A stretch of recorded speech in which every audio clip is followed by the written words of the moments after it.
Sesiapa saja pasti hairan bila melihat buah pear ni berada di dalam sebuah botol.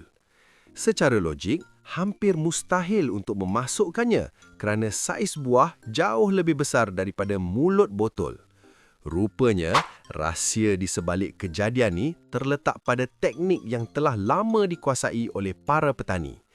Ketika buah pear masih kecil dan baru mula tumbuh di pokok, mereka akan berhati-hati memasukkannya ke dalam botol kaca, kemudian mengikat botol tersebut pada dahan supaya kekal pada posisinya.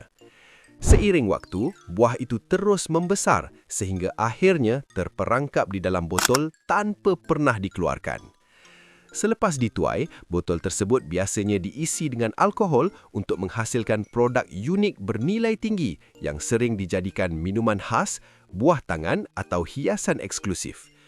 Selain penampilannya yang menarik, proses pembuatannya yang rumit serta memerlukan kesabaran tinggi menjadikan produk ini lebih istimewa dan mempunyai nilai jual yang agak mahal di pasaran.